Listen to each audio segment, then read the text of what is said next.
and works on the ways in which international norms, aspirations, and institutional practices come to shape and be part of everyday life. He's the author of Local Space, Global Life, the everyday operation of international law and development, co-editor of Bandung, Global History and International Law, and the Oxford Handbook of International Law and Development. And he's managed, I see from his title, to pick up a very old chronological trope and to rework it in a contemporary context. So, Luis, thank you for agreeing to speak to us, and the floor is yours. Thank you so much, and thanks everyone at the center for the invitation, and apologies for not being there in person. And initially I thought I could have been there, but then family obligations didn't allow me to do so. I hope the technology works, and if at any point you can hear me, or I disappear, or the slides disappear, just let me know. So I was preparing for the talk. It was a little bit tricky because I am in the middle of writing what I hope is going to be a book that will summarize some of my fieldwork over the last few years. And the book is about the transformation of poverty in the 21st century and how it impacts the most vulnerable. And running throughout the book is a criminological point, not in the sense of me trying to offer a theory of criminology in relation to poverty in the 21st century, but more a reflection about what to do with crime or insecurity at a time where there are tectonic shifts in the global legal, political, economic, and social order. So what I'm going to try to do today is to share a little bit of that line of thinking, perhaps in a too impressionistic way, and apologies for that. But I just want to share with you how I'm trying to think about poverty and how I see it is being transformed in the 21st century, and how it relates with questions of crime and insecurity. So I thought that I could divide the talk in three parts. First, I'm going to talk a little bit about how I think about international law and what is the place of the South, or the global South, in that framework that I use in my previous work, and I'm trying to advance in the current stuff that I'm writing. Then I'm going to present quickly how I think we should approach poverty from an international law point of view, being critical about usual conceptualizations of poverty and usual conceptualizations of international law. And finally, I want to talk about structural poverty and insecurity. And hopefully by the end of it, you will have gather my sense of poverty and what I think is the big drama that has come to characterize global life today, particularly in the global South. To start, I thought I could just go back to the title of my presentation and the idea of the broken windows theory. I don't need to instruct you, all experts on the theory and all the critiques. I just want to revisit with you the text and see how I'm going to try to think about it today. So I'm just going to read a couple of passages from the original text, where this broken windows theory was popularized in 1982. As you all know, it had been in circulation a while back, but was really in 1982 when it was popularized. So it says, and the citizen who fears the ill swelling drunk, the rowdy teenager, or the importunate beggar is not merely, right, there's too many windows open here with this version of Teams, is not merely expressing his distaste for unseemly behavior. He is also giving voice to a bit of folk wisdom that happens to be a correct generalization, namely that serious street crime flourishes in areas in which disorderly behavior goes unchecked. The unchecked panhandler is in effect the first broken window. The essence of the police role in maintaining order is to reinforce the informal control mechanisms of the community itself. The police cannot, without committing extraordinary resources, provide a substitute for that informal control. On the other hand, to reinforce those natural forces, the police must accommodate to them. And therein lies the problem. 1982 is a really interesting moment. It was a year that was seeing serious turn to the right across the planet, famously in the UK, the US, and Germany. But that was just 2 years before the long-standing fight between the global North and the global South, or better, the Third World and the First and the Second World engaged in relation to changing the terms and conditions of the Global Pact.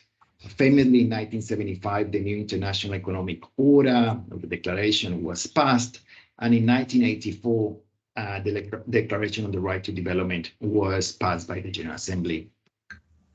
1982 is also interesting because it's the moment in which the US tried to address issues of internal inflation, and in doing so, basically brought to its knees the entire Third World. When the US tried to address inflation at home by raising bank rates or interest rates, the debt accumulated by the Third World exploded on their face. In 1984, Mexico declared default, and this is my cat. And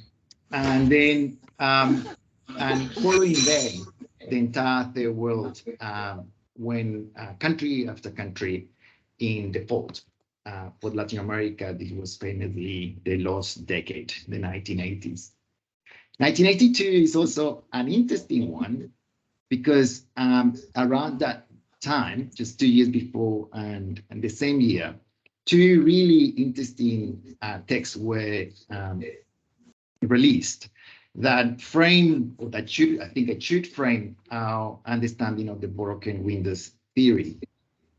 These two books are The North-South, A Program for Survival, famously also known as the Brandt Report, where the commission, the Independent Commission on International Development Issues, basically proposed a new geopolitical way to understand the planet, no longer divided between the first, the second, and the third world, sorry, my cat again, but the global North and the global South.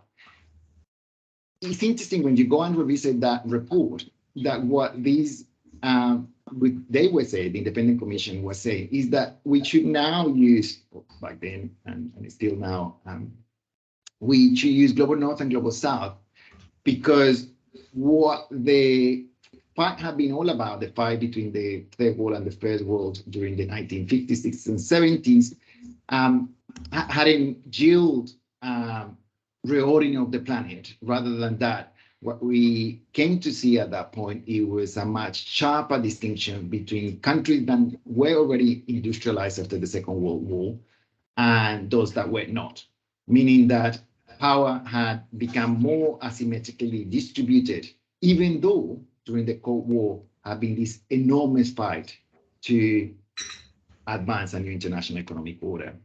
That was published in 1980, and in 1982, the book, The New International Division of Labor, remap not just the world as a whole, like the Brandt report, but the world of labor. And what it came to say is that at that point, in the chip between the 1970s and the 1980s, the distribution of industrial power was changing, not in terms of who own the means of production, but what production was now taking place. And what basically the point was that production was moving to the south, ownership remained in the north. And so as a result of that, there were sociological phenomena, new sociological phenomena being unleashed as a result of this new distribution of power, industrial power. In the global south, increasingly started to see industrialization happening, however, not owned by global south owners or elites necessarily. And in the global north, there was still an increasing growth, but with accompanying unemployment, especially in all industrial clusters. So when you go and read the broken windows theory, we should keep in mind the political economic order that was being, the political economy that was at the background of the theory as it was being announced. Just going to read another passage that makes it clear the connection between these different texts. Some neighborhoods are so demoralized and crime-ridden as to make foot patrol useless. The best, or what it was called community policing, useless. The best the police can do with limited resources is respond to the enormous number of calls for service. Other neighborhoods are so stable and serene as to make foot patrol unnecessary. The key is to identify, look at this, the key is to identify neighborhoods at the tipping point where the public order is deteriorating but not unreclaimable, where the streets are used frequently but by apprehensive people, where a window is likely to be broken at any time and must quickly be fixed if all are not to be shattered. Okay, so there is long series of critiques against the broken windows theory. The most famous one is that what the authors Josh Kelling and James Wilson, what they were advocating was a type of community policing that at base was just dedicated to cosmetically make communities more peaceful, more orderly, basically displacing important questions to the side or pushing them to a side. And as a result of that, it is seen as symptomatic of a particular kind of conservative approach to questions of social unrest, okay? Now, and there's a whole series of kind of texts associated to that line of critique. The line of critique was again about, no, this is just a cosmetic sort of issue, or a cosmetic solution, what is advocated as a result of the theory. Now, I mean, I'm more interested here to explore another line of critique that is usually not advanced because it is seen to be too close to what the authors were advocating. So I want to play here the devil's advocate for a second, at least not for a second, for the next, the remaining part of my talk. And what, for me, the authors are responding to is to the fact that more than they, or maybe they were trying to kind of play the cards of the Republicans at the time in the US. What they were responding was to the fact that the state no longer had the ability to structurally intervene in society, okay? Or the state was no longer able to mobilize enough resources in order to control society. That line of critique is interesting because if you push it beyond, an affiliation with the authors, it's telling us that what we have here is a new world order, okay? Not necessarily the new economic world order that the Third World wanted, but this is a really new world order. It's a new world order in which the dreams of the welfare state and of community life organized in an institutional collective manner is no longer possible, okay? It's no longer possible. So let's a couple of things about how I think about international law, and I will return to the question of poverty. So international law and the international legal order is often thought as a body of norms and rules and institutions that deal with the relations and the aspirations of the main subjects of international law, nation states. And this traditional understanding of international law has been questioned for many years now. And then a body of social legal work has come out of those lines of critiques. And in particular, for my purpose here, anthropologists have become interested to think critically about the international legal order. And what they have approached international law, they have begun to question international law when it is most expressly enunciated or enacted. So anthropologists over the recent decades have been studying, for example, the way in which the international NGOs themselves have taken human rights across the planet, and in so doing have enabled processes of I can never pronounce the word when I shoot vernacularization of human rights. This also anthropologists have studied the way in which, for example, international tribunals and transitional justice spaces think about justice and creates a particular kind of victims. And also anthropologists of international law have got into the room of international arbitrators to think about how they deal with questions about foreign direct investment and how they negotiate power politics there in the work. Now, what is interesting about this body of anthropology that thinks about international law is this indeed that shows that international law is full of life when it is brought into being. However, one issue that I have always had with that kind of approach, social legal approach to international law, and in particular when my colleagues anthropologists think about it, is that often they, like many international lawyers, mainstream international lawyers, only think about international law when it is most explicit. However, for people in the global south, international law not necessarily exists merely in explicit international law sites. International law is everywhere since the get-go. So what I try to do in my work is, instead of approaching international law, as Annalise Riles will call it, through or from a bird point of view, I try to engage international law from an ant's point of view. So getting down and dirty with the way in which international law has come to constitute, build, give a particular shape to the world around us.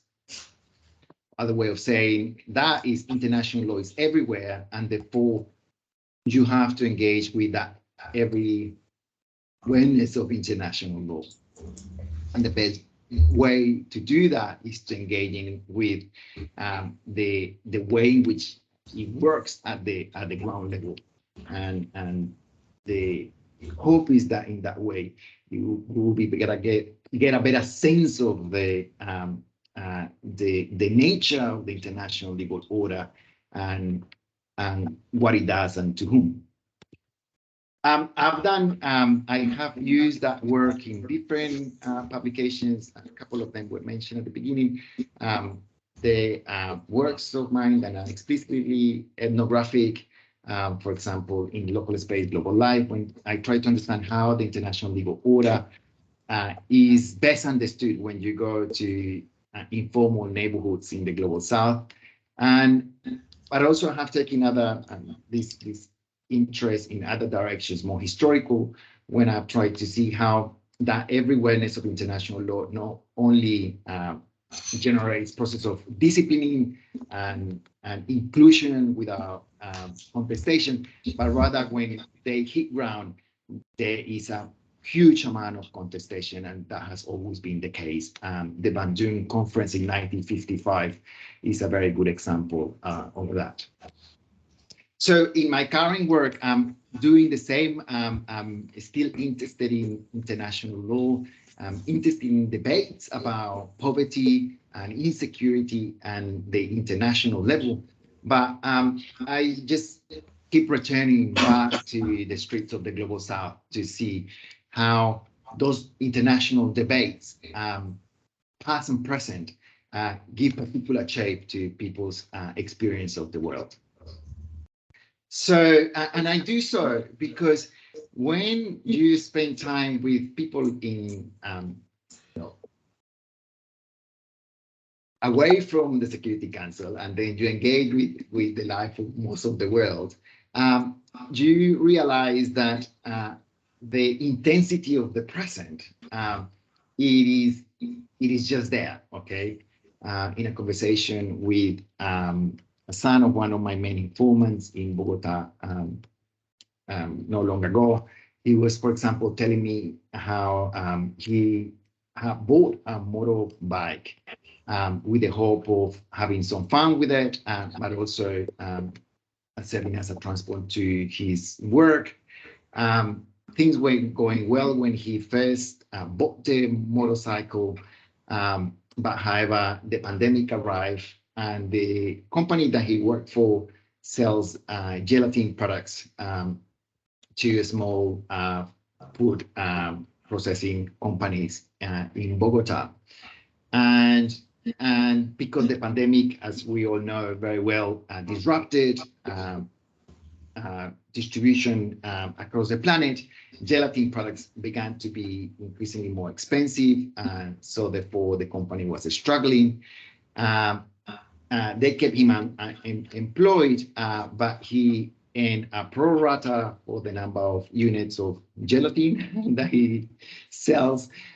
So money was getting increasingly shorter, and the bicycle, of course, started to need repairs. And so he was worried about not only losing his means of transport, but also leaving himself with, or staying with the debt that he had accumulated.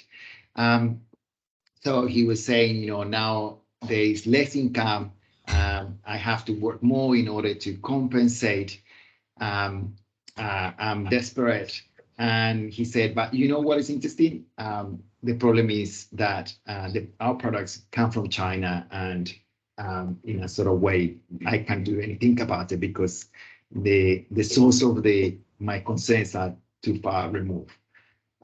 So in that little vignette, you can see how he, the son of my informant, was quite acutely aware of his situation, and it was clear for him the sort of entrapment in which he was found himself.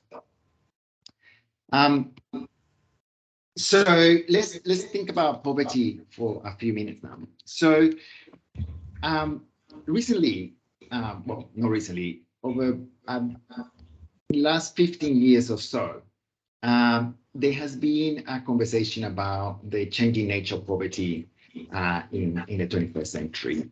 And normally that conversation is a celebratory one. The main point that we normally see in newspapers is when it tries to get a little bit technical, is that extreme poverty is shrinking massively, and that should be a cause for celebration. And then, yes, indeed, there's still poverty beyond extreme poverty, but anyways, if we are ending extreme poverty, why in the course of solving other dimensions and other levels of poverty? The Economist usually gives us the best covers to critique. So here is a 2013 cover towards the end of poverty.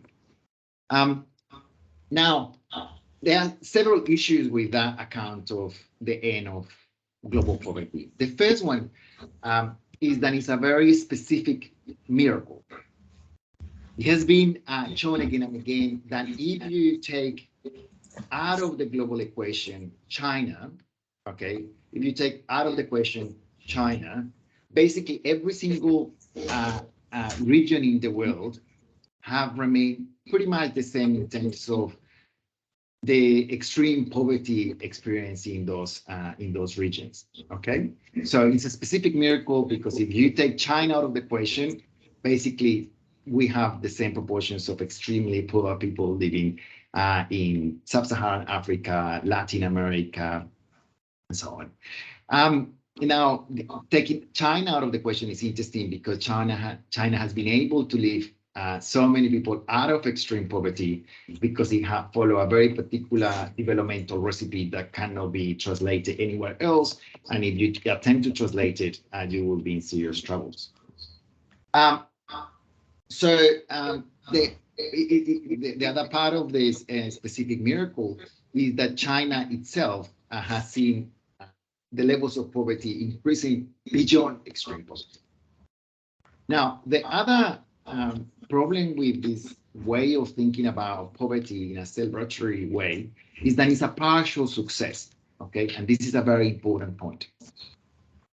It is indeed the case that extreme poverty has been shrinking, okay? It is indeed the case that extreme poverty has been shrinking. This is the most updated account that we have it from 1820 to 2018.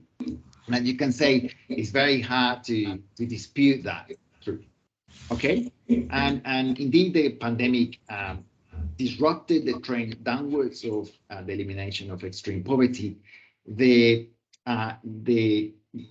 pandemic didn't change dramatically that downfall, okay? So in 2020, there was an increase in extreme poverty, at the levels that it was, but then it has begun again to drop. Part of the reason is that many of the cash transfers that were put in place, not only in the global north, but in the global south, address people living in extreme poverty. Now, but that really good news about the end of extreme poverty doesn't tell us the larger history of poverty in the present. And the largest history of poverty is that even though we have increasingly less people living with what is until recently $1.90 per day, and today $2.15 per day. Okay, less people live with that amount. If you take the other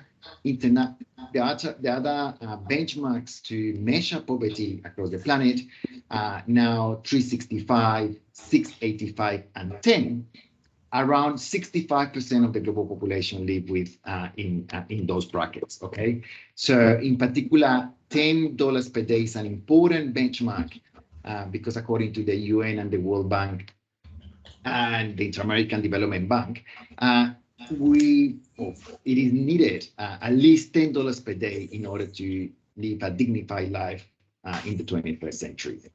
Another way of saying this is around 65% of the global population live with less than is required to live a dignified life in the present.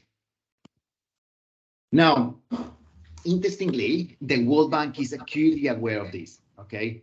The World Bank knows that the news about the end of extreme poverty is not necessarily tackling the real nature of poverty when we think about it in global terms.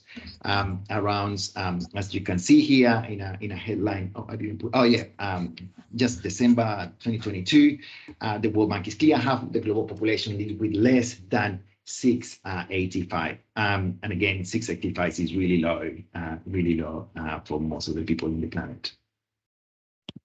Now, the other issue with the traditional takes on poverty is that it is a decontextualized achievement, okay? And here the point is that this reduction of extreme poverty is taking place at the same time where the world has seen a massive economic growth explosion over the last 7 decades. Okay, this period that it is known amongst environmental experts as the Great Acceleration, has been a great acceleration in the use of resources and economic output, but also in economic growth. This is again a graph that really shows this very clearly. By the way, from our Wally data, and it's a fantastic resource. Now, that explosion in economic growth, however, hasn't been very well distributed across the planet. Countries that were economically powerful after the Second World War remain the same, except from few exceptions. For example, South Korea. But there's a particular story that explains why South Korea is where it is. But basically, all that economic growth that has taken place over the last 7 decades is being accumulated in the hands of the usual suspects. And this acceleration of or expansion of economic growth for many countries in the global south has been accompanied by a huge accumulation of debt. Okay, so your economy can grow, but at the same time, you have been accumulated massive amounts of debt, which basically in total make your state perhaps economically proficient, but still highly indebted. And now this expansion of economic growth can be mapped against the global north and global south distinction. And what we can see is that the global north increasingly accumulates a larger amount of economic outputs and economic growth. This is a graph from Jason, who has been writing about this in really interesting ways over the recent years. And of course, this is the world of the 1%. Okay, so no, it's not simply about a global north and global south issue. It's about which individuals in the world have been able to capture the largest proportion of that economic growth expansion than we saw before. So it is a decontextualized achievement. And finally, it is a blind accomplishment, okay? This idea of we're ending poverty is a blind accomplishment. And why is a blind accomplishment? Okay, for several reasons.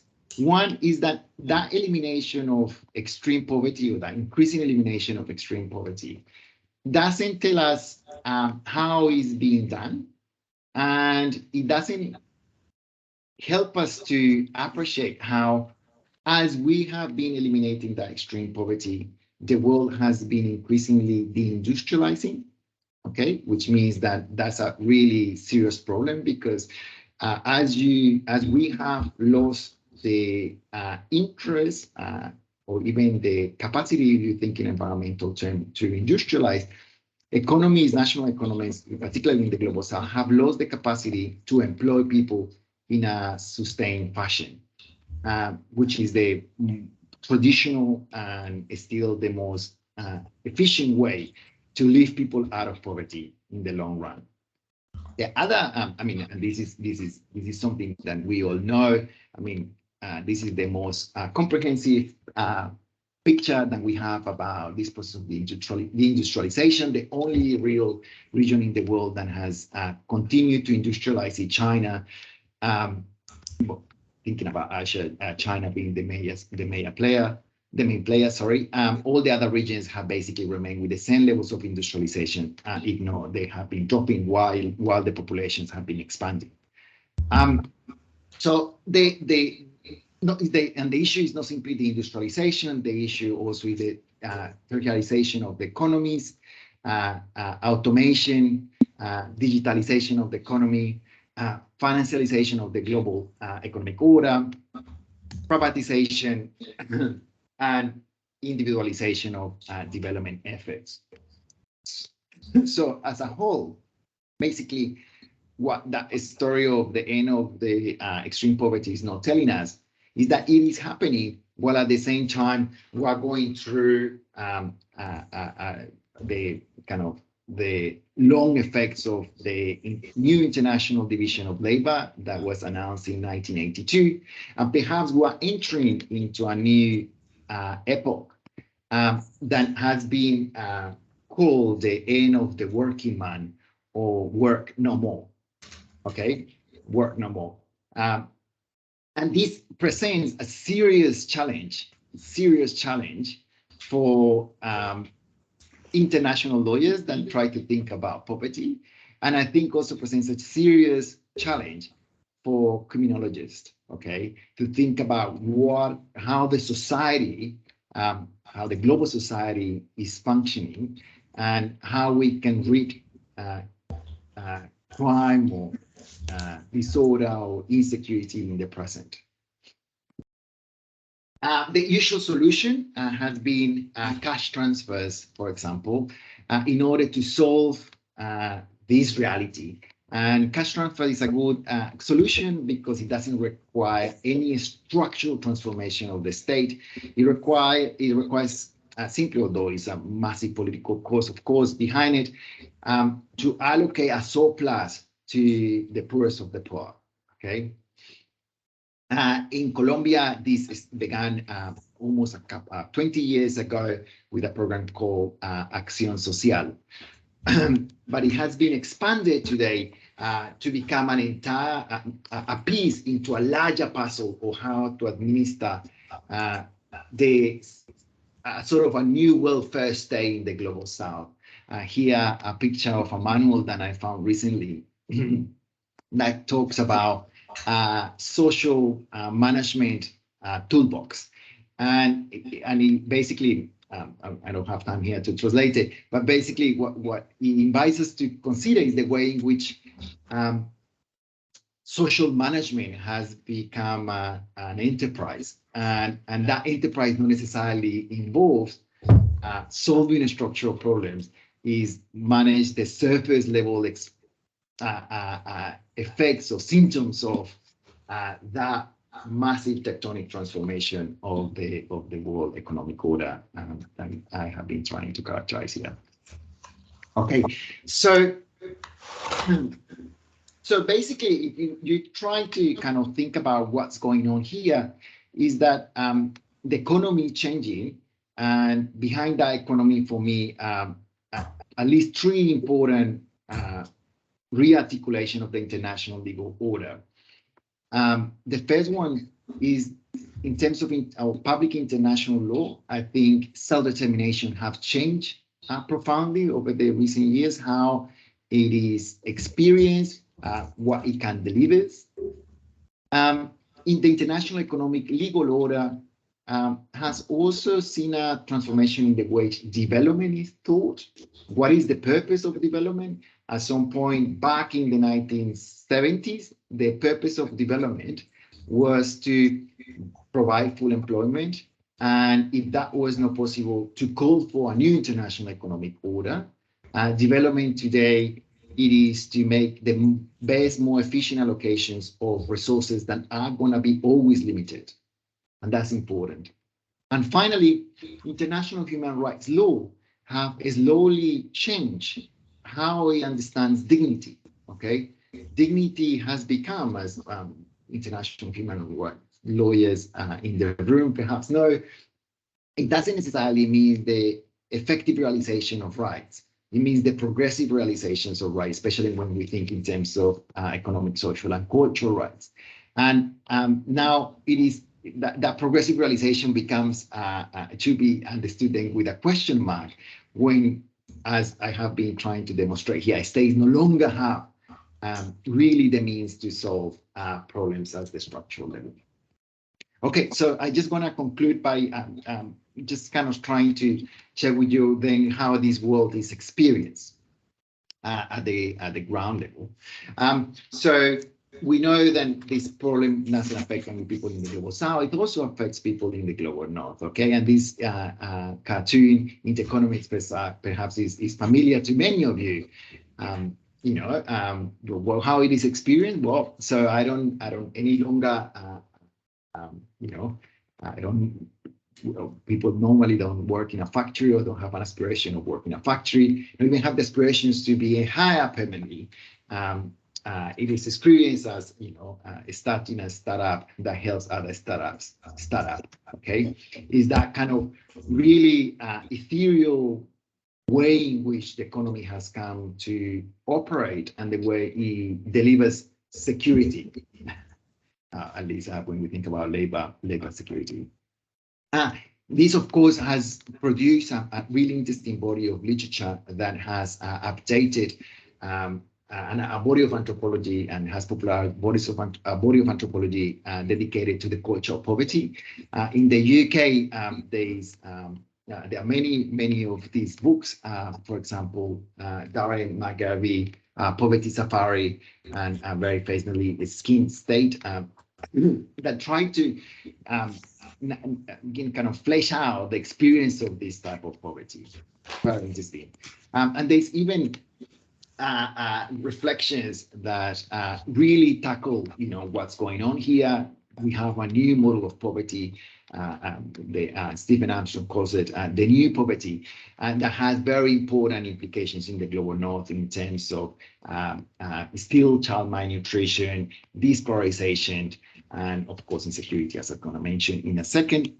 And now in the global south, we have the same kind of reflection going on from very early on in the 1950s. The book that I brought you here, Five Families, is understood to inaugurate this body of anthropology on the culture of poverty. But today, these readings have been updated. For example, Andres Felipe Solano wrote recently a book called Salario Mínimo, that tells the story of a Colombian guy living with a minimum income and kind of telling the struggles to survive with solitude. And this is a fortunate person that earns legal minimum income.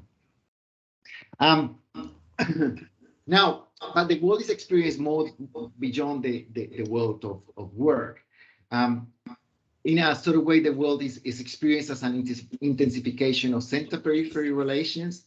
The best example of that, if you want to kind of put it in a graph, is this one that shows you how global value chain maldistribute resources and power across the planet. And still the key center countries continue to accumulate the largest gains of global value chains, with peripheral countries have become even more peripheral, even more peripheral. And this, of course, correlates to the experience of people at the ground level in terms of the income, the income. So in a project that I've been doing under the initiative Raptures 21, we try to track the labor market in Colombia in order to understand the contribution of informal workers to the general economy of Colombia, but as a case study for countries in the global south. And what we found out is something not surprisingly, that informality is the norm rather than the exception in Colombia. Around between 62 and 65% of Colombian workers work in the informal economy, and informality is present across the labor market. Of course, people in precarious employment, long-term contracts, low gains, informality is rampant. It goes all the way to 93%, but still people in a stable, qualified employment experience high levels of informality, 16%. And if you are an informal worker in Colombia, around 77% of them earn less than $10 per day, and $10 is important here. So 70% of them earn less than what is required to live a dignified life in the 21st century. And listen to this: if you are unfortunate to only earn $1.90 per day, which has been updated to $2.15 recently, you need to have 17.1 jobs in order to support yourself and your family. 70.1 jobs to survive. 70.1 jobs. Now, the OECD recently said that because of these economic conditions, and I hope I convince you that the situation is pretty tough. In Colombia, and this is not unique to Colombia. Colombia figures here in OECD statistics because recently became part of the OECD. In Colombia, you need 33 generations. No, wait, sorry. No, you need, no, yeah, I was exaggerating. There are only 11 generations to leave poverty. 11 generations, which is translated in years, I think around 340 years. 340 years to leave the condition of poverty. So, of course, this has a dimension in terms of expressing itself in high degrees of insecurity, lack of stability, social unrest. And because the problem is so intense, okay, affects all countries, but end up affecting the poorest of the poor.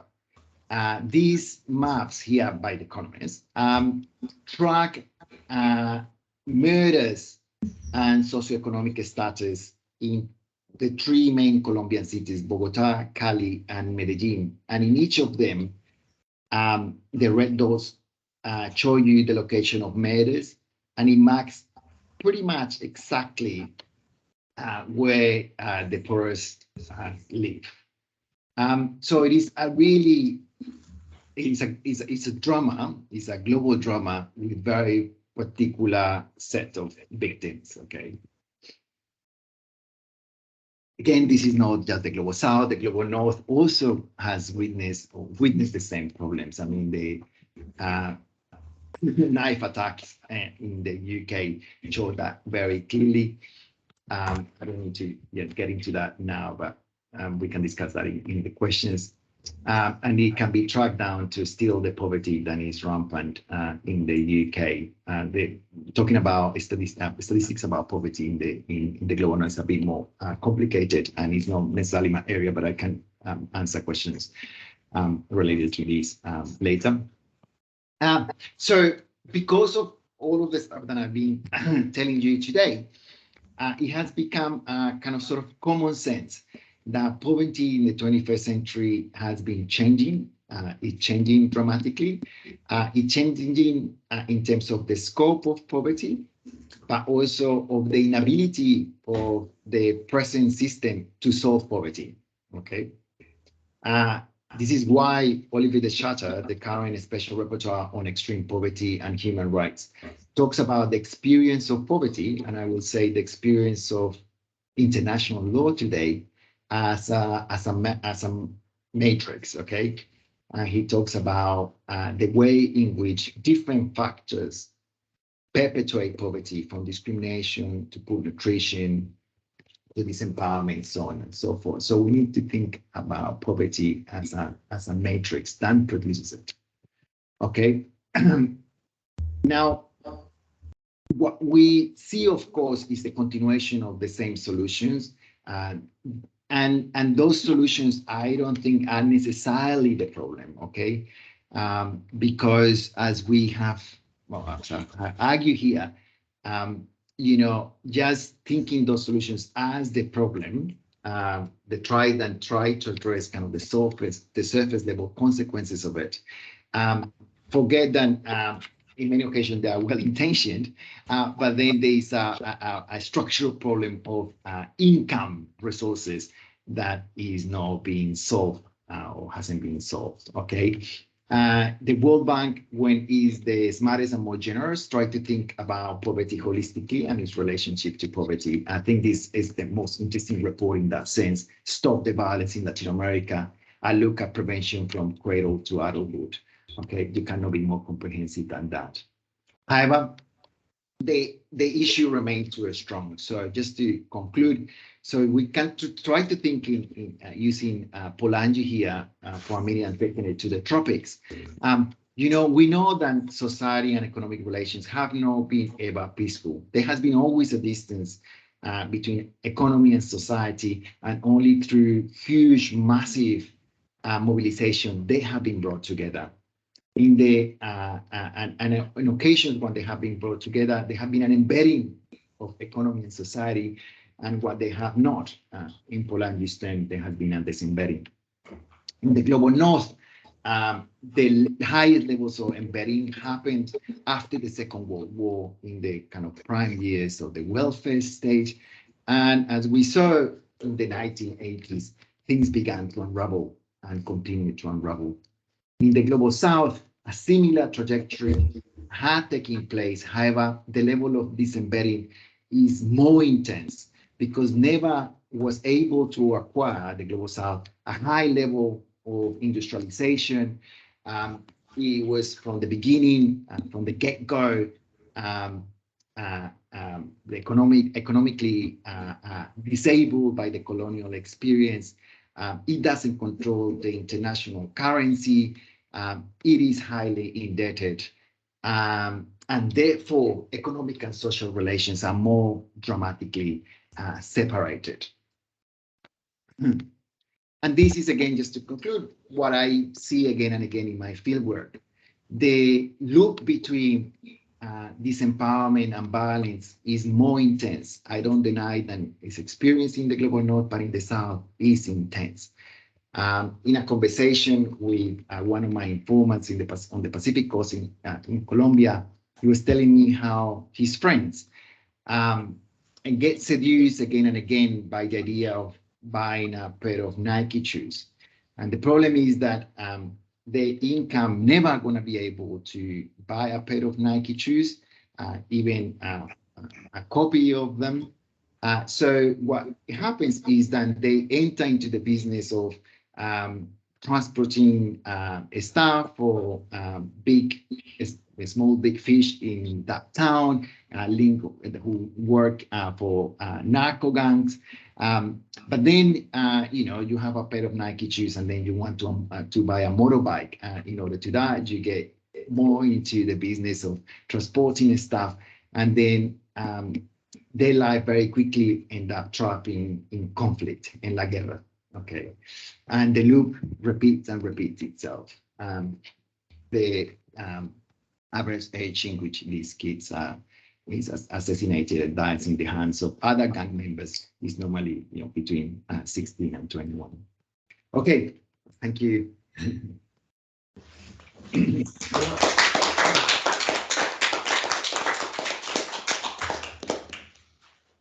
you very much. Well, we've got sort of half an hour for comments and questions, so the floor is open. Gosh, he seems to hot down there.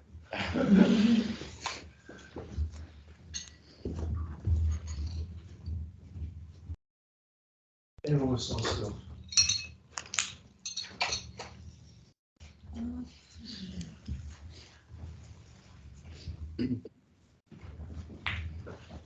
Yeah, go on. Thank you so much, Luis. That was really interesting. I have two questions. The first one is whether you can tease out a bit more the connection between informality and the kind of precarity, that sort of the new poverty, which seems to be particularly articulated through informality and insecurity, and the crime phenomenon or the violence phenomenon. How has that particular form of poverty, how has it shaped particular forms of crime, essentially, that may differ from how crime was expressed in the past when it was connected to other forms of poverty. And the second question is, so it seems that in your talk that deindustrialization is the problem, right? That is the big thing, because we don't have that that big machinery anymore that puts people to work in a stable fashion. But then it seems in a climate changing world that industrialization cannot be the solution. So I wonder, I guess, a bit where that leaves us, and whether we need to just come up with new life forms that are not dependent on that type of economic growth model that depends on industrialization. Yeah, thank you, Leila. Both great questions. I think you need a structural criminologist to answer both of them. Perhaps my talk was an invitation to have more criminologists returning to structuralism. So I think let me start with the second one. Yes, indeed, industrialization cannot be the solution. if it is the solution, we will basically collapse even faster as we have been collapsing. The issue remains, however, that we haven't come up with an alternative.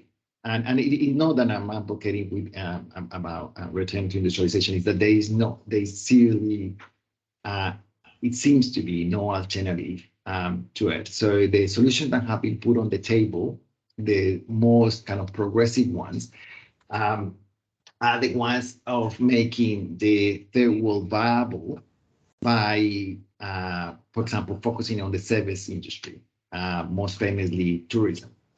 But that, leaving aside the environmental consequences of mass tourism, which are already, pretty serious, is that in economic terms, tourism never gonna be able to offer the number of jobs that are needed in order to break the back of the poverty generation circles that exist in the global south today.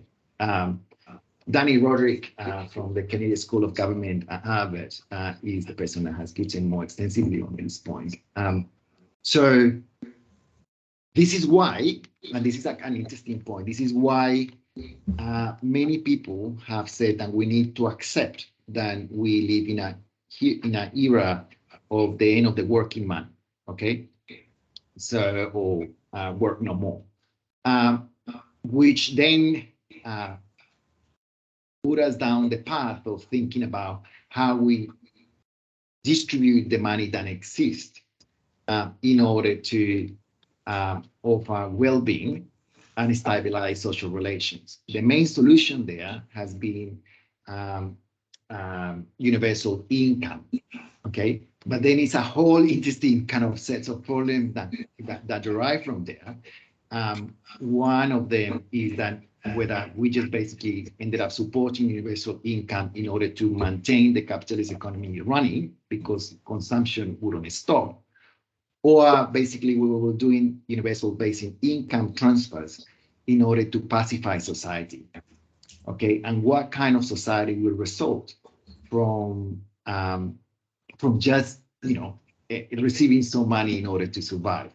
And it becomes very rapidly a very sort of new brave world sort of scenario. And there are serious concerns in relation to that. There's a radical feminist solution to that conundrum, which is, Perici has been thinking about that. And did she say, okay, so feminists, we should support universal basic income, but only if it is understood as a compensation for the work that women already do, okay? So, and that kind of thing is interesting because it's already saying that, for example, and this is connected to your first question, informal workers, they work and they contribute to the general economy of nations, okay? So if we're thinking about universal income in terms of cash transfers or universal income in terms of welfare services, they are not necessarily as a way of continuing the consumption patterns, which they will do in any case, but there will be a sort of reparation, okay? This will be a sort of reparation or compensation. That kind of thinking is interesting, and I think is very, it has lots of supporters. Even the IMF has come to terms with it, and it has said several times already that the only way to continue having the economy that we have, i.e. a capitalist economic order, there needs to be some transfers of wealth. Okay, we cannot survive in the economy cannot survive in the way it has been functioning. The pandemic did a lot of groundwork in terms to prepare governments and institutions in order to get into this kind of thinking. And I think my feeling is that as we see the 21st century passing, we will see more of these kind of discussions taking place. We saw the Tory party in the UK being reluctant to spend money for decades. And then as soon as the pandemic started, and it was very clear that the economy was, it was no longer working, or it couldn't work, it became possible then to deliver money. Okay. And it was not an act of generosity. It was a simple kind of pragmatical solution. And I think the same pragmatical solution we'll see happening at the global level at some point. Yeah. But by the way, sorry, one thing before I forget. I mean, this has consequences again for criminology. Okay, so how we can think about, just assuming that criminology, the classic question of criminology is crime, how we can think about crime in a society, in a global society, where the usual mechanisms to stabilize social relations are not there. Okay, and I think that's a tough one. That's a really difficult one. Thank you.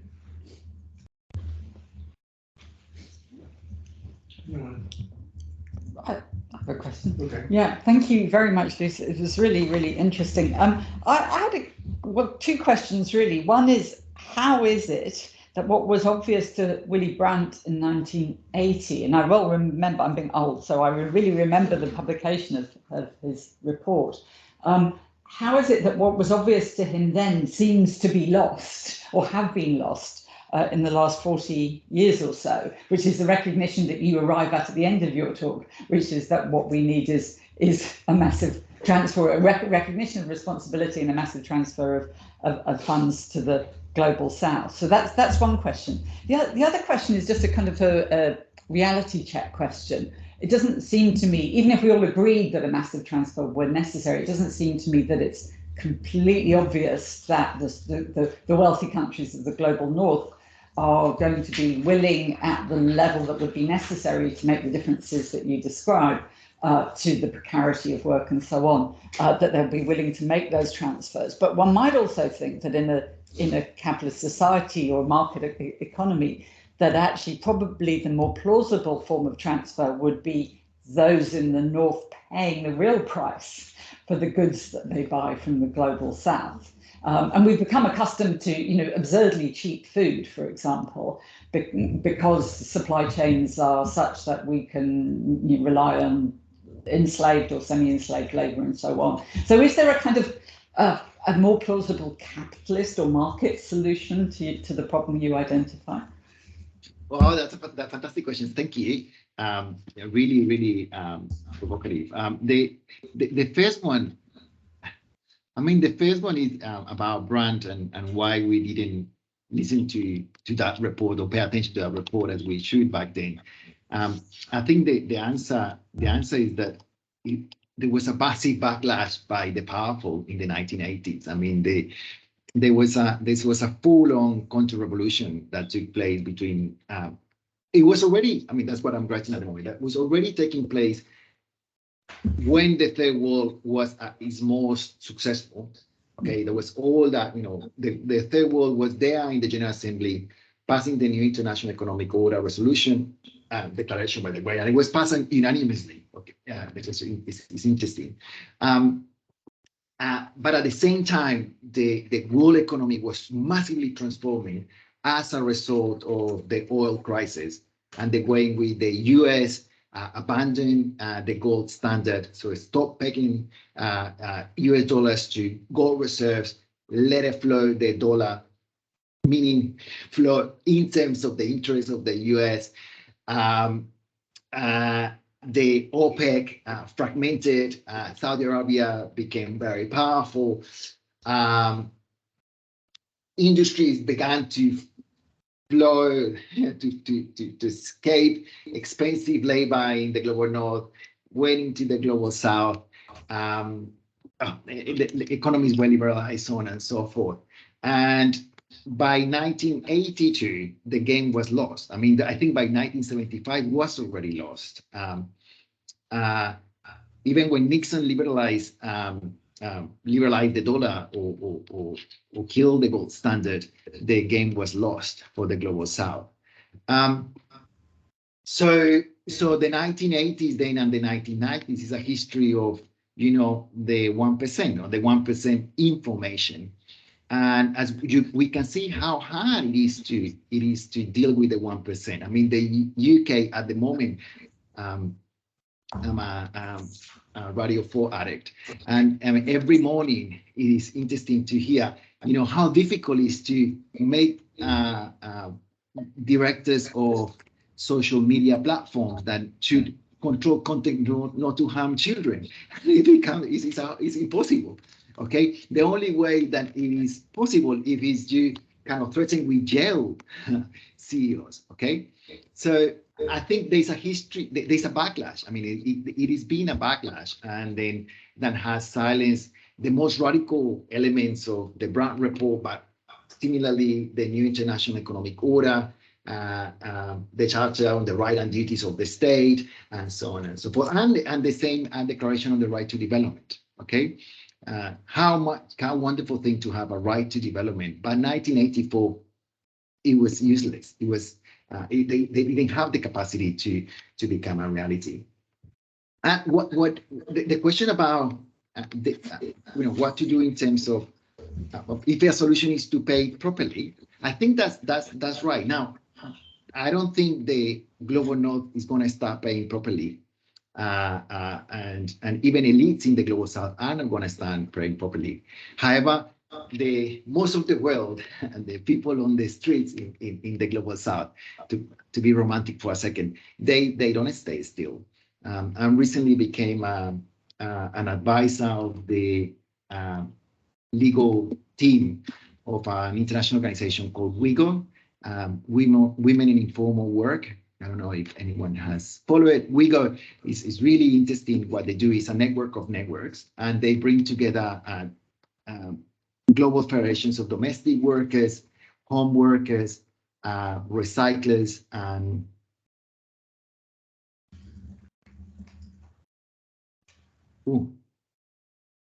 street vendors. So we had the annual meeting recently in Mexico, and I found really interesting how, for example, recycling workers, okay, it's informal workers that work in recycling waste. They talk about the current activism in terms of recognizing the value or the importance of revalorizing, let's translate in English, revalorizing what they do. And for them, that means that actually what they're trying to do is to show to governments and society in general that what they do is crucial in order to have what is being termed a just transition. Okay, it's a just transition being the transition that we need in order to face climate change. And for them, and which is a reality, they are key in that transition. Okay, but in order for them to continue doing what they do, they need to receive a fair price for what they do. Okay, and then that's a really interesting way of flipping around the exploitation. Okay, so turning upside down exploitation and showing what it is, that exploitation always plays a function. Okay, but in order to then stop being an exploitation, it needs to be recognized for what it does to society. Again, the global north is not going to accept those changes in the terms voluntarily. It's only through organizing and yeah. Thank you.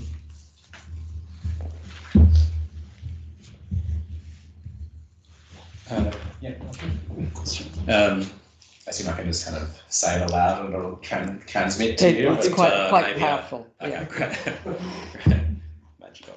Thanks, Luis, for the presentation. I'm just interested in your perspective on the language of international human rights law and where you see the falling short or the justification for criticism of international law concepts at that kind of ants view rather than the bird's eye view. So are there any specific rights and responsibilities that you think are, or you found are kind of insufficiently expressed in this context, or any kind of particular features of the language of and discourse of rights at that level that warrant reassessment, or is the issue not necessarily the way that the primary economic, social and cultural rights are expressed, but rather the extent to which they're adopted and given effect by the practices of the governments, particularly in the global north? Yeah, thank you. That's an excellent question. I remember just before I say something about human rights, in this meeting in Mexico, recyclers were also presenting themselves as the doctors of the planet, which is interesting. It's a way of saying, making very clear the vital place that they occupy in the world. And it seems to be like a small kind of rhetorical device, but when you think about it, it's so powerful. It's so powerful what they're saying. In terms of human rights, I mean, I'm a Colombian, I'm a Latin American, and what human rights have been able to do in a context like Colombia is massive. I mean, I don't think Colombia would have been able to survive the horrible 1980s, 1990s, and the first part of the 21st century without the Constitutional Court. I mean, the way they were able to give teeth to human rights in at a very difficult time of the country, security-wise, but also when the country was going through structural adjustment reforms. It's incredible what they did. Now, the problem is that when we start assigning revolutionary potential to human rights, I mean, human rights is part of the usual functions of the state, the liberal state in today's world. Okay, the state, a feature of the state is human rights, and it's very hard to contest the terms and conditions of the social contract from within. Okay, so the most progressive solutions that we have seen coming from human rights, and again, they have been very important, institutional solutions that already work in a particular economy. Okay, there's an economy of human rights, and that economy of human rights is the state and the current way in which the economy is organized. A couple of examples. So in Colombia, for example, Colombia and many parts of Latin America and other parts of the global south, there's this idea of recognizing a minimal, in Spanish called a mínimo vital, or a minimum required to live. And that minimum vital has become a really important device in order for the poorest of the poor to not die. But that minimum vital is not enough as a juridical device in order to subvert the terms of the economic order that in the first place produces subjects that find themselves in that condition. Okay, and additionally, what you have a device, a juridical device like the minimum vital, then there is a functioning, there is a perpetuation of the system that takes place. Okay, and then it's a sort of kind of inertia in building the system to then solve the biggest problem, the most salient problem, ignoring the deep structural issues running alongside our day-to-day. The other example is the vulnerability. So vulnerability has been also become a juridical device widely used in order to serve as a sort of test that is used in order to basically see the level of intervention of the state in particular circumstances. Okay, so what it has produced is a sort of kind of surgical welfare state that it tries to go and measure in a sort of kind of scientific way how vulnerable you are in relation to, for example, environmental concerns, or how vulnerable you are in terms of gender violence, and the list continues. And then it becomes then a really hard, well, again, doesn't solve the structural problems, but also become a state that it is unable to operate by the sheer amount of vulnerabilities that are constantly identified. Okay, so vulnerability stop being useful when you have a world that is in shatters, because everyone is vulnerable in some way. So then it becomes a dispute about paying more attention to me, which is then has been argued, has been linked with the darker phase of identity politics. Okay, so each identity has their own vulnerabilities and their own mechanisms to call attention to the state, and then a state that doesn't have resources then become like my cat when you don't give her food on time, like, and completely crazy and trying to scratch whoever crosses her. Yeah. I was quite intrigued by these little maps you drew, these little graphics based on your ethnographic insights, right? Yeah, and I assume that this is the way the people you spoke to made sense of their lives, right? So it's quite intriguing how they seem to conceptualize themselves as global subjects, right? Who work in a globalized environment where things that happen in China affect their ability to use transport. And I guess you have put here the global commodity, the Nike shoe, like as the center point of their life, right? So I wonder, and it seems to me that this is probably part of the new poverty, that new informalization and the new forms of work, that people also have a more global imaginary in terms of how they situate themselves. So they don't see themselves as like, oh, I'm living in a suburb of Bogota, but actually no, I'm part of that whole network of relationships and forms of exploitation, and I function within that larger system. So I wonder, how do you think this kind of global self-conception and the way in which people see themselves as working through those relationships and those different forms of labor, how that also changes practices of resistance? Because you said that the recycling workers saw themselves as doctors of the planet, right? They have a clear idea that they work on a global scale rather than a local scale. Yeah. That's really interesting. Well, no, but let's start for the first. I mean, I do these drawings because my handwriting is horrible, so I can't ever kind of take proper notes. So so I ended up drawing as a way of kind of a shorthand summary of what I'm hearing. I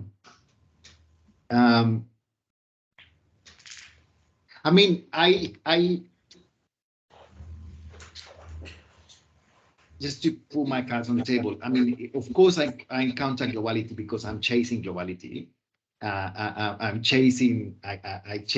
I'm in places often doing field work where I know that stuff is happening. Okay, but and therefore, what I ended up bringing in my work and sharing, for example, today, really intense vignettes of that globality in operation. In particular, where it doesn't work very, in a satisfactory manner, and it is because the people that I interview is what Peter Fitzpatrick used to call critical subjects. Okay, they're critical subjects in both ways. So they're critical subjects because they occupy a critical place in social relations, just to put it in that way, but they ended up being critical of those relations, okay, critical of that order. And so in that sense, the people that I ended up engaging with are people that I know because of the intensity of the place in which they live. They are the crossroads of those forces. Now, having said that, they, not because I force them, they are aware of the place in that cosmos. Okay, and this is really interesting. I think part of it, of course, is because of the influence of social media and the digitalization of everyday life, but also because they themselves engage with the nitty-gritty of the global economy. I mean, this guy was seduced by buying a motorbike. He was victim of the financialization of the global economy. He works for a company that imports a product from China. He knows that the chains of distribution have been disrupted by the pandemic. So they do know. They do know. Now, the problem is that, as he was saying, is that he doesn't have a handle on the solutions, because you can be aware of the globality, which is good. It gives you purchase on reality, but it doesn't necessarily give you political purchase on the reality. You don't have the tools to intervene in that reality. And again, this is something that criminologists should. I mean, of course, there are many criminologists that have been writing about this, but this is an important empirical fact that should be taken into account when we think about the conditions of life. I mean, it is what it comes out of it. We want to hear that it comes resistance. We want to hear that it comes mobilization. We want to hear that potentially will come revolution. But normally what they will say on the face of the awareness of the globality is that they feel entrapped, okay? They feel done over. They don't have, because they have lost the capacity to tangibly reach the problem. There's an anomia coming from it, of course, as we know, and there's also very horrible kind of social mobilizations in the form of neoconservative movements.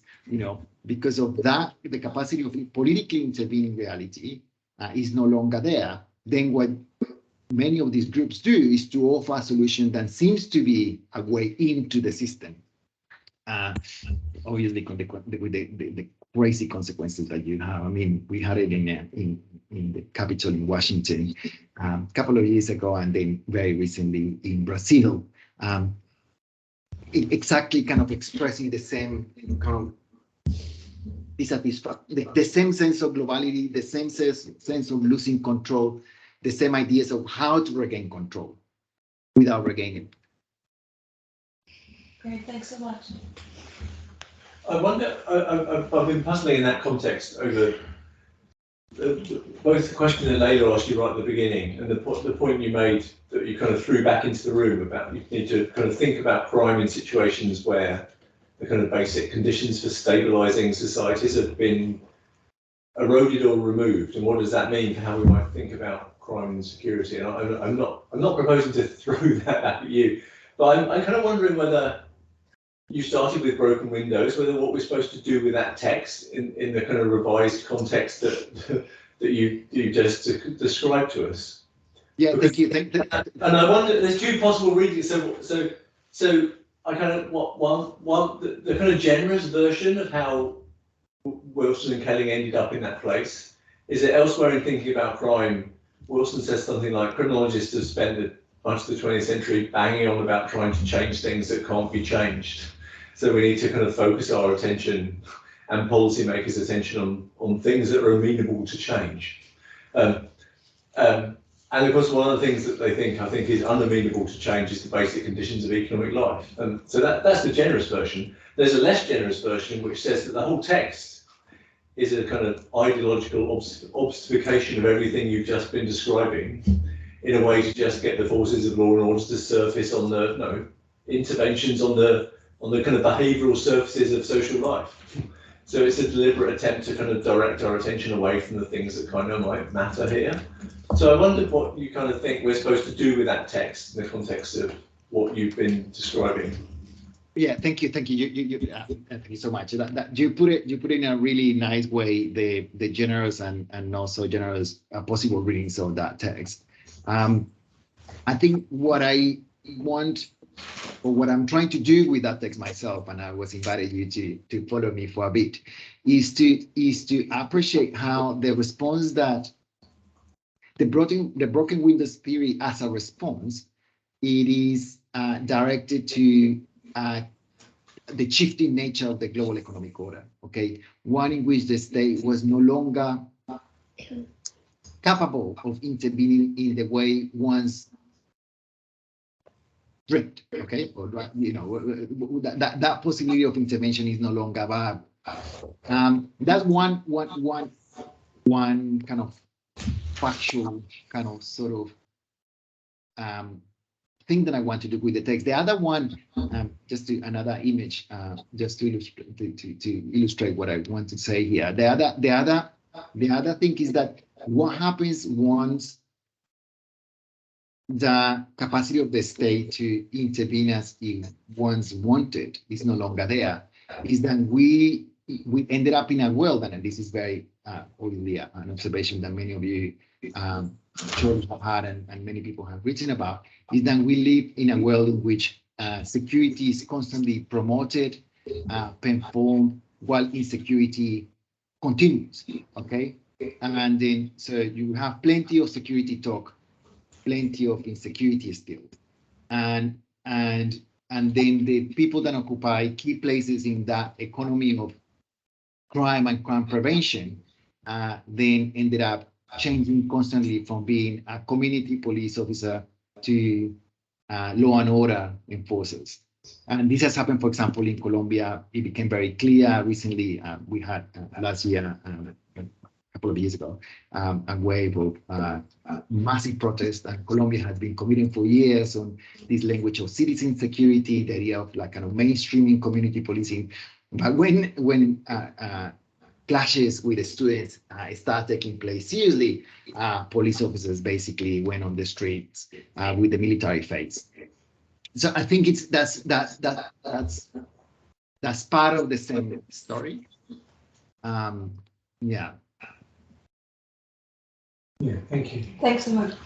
So the broken window policing is now the militarized policing, essentially. It's symptomatic, but has a much more militarized face. Yeah, I mean, I think, yeah, I mean,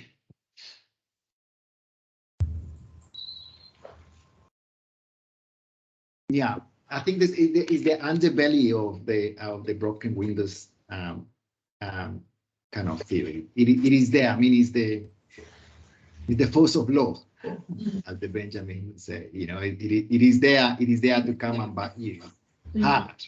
Now, what is interesting is that it is not there coming to bite you. Is that it comes to bite you because the state cannot do otherwise.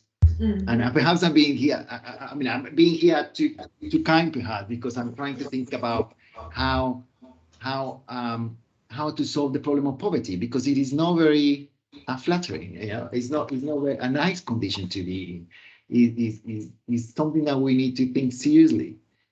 We need to properly distribute power, pain, and pleasure, and it is not being properly distributed. And the only one of the mechanisms that we have invented to do that kind of job is called the state. But if the state doesn't have the means to do what it should, then we're in trouble. Yeah. On that note.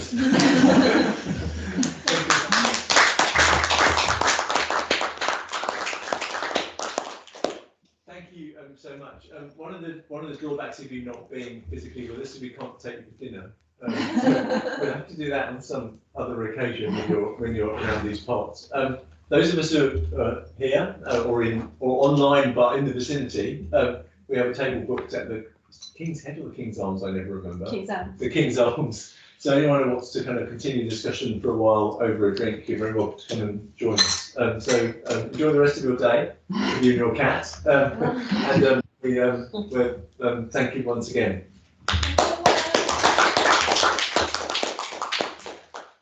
Thank you, everyone, and thank you so much for the questions. They were wonderful.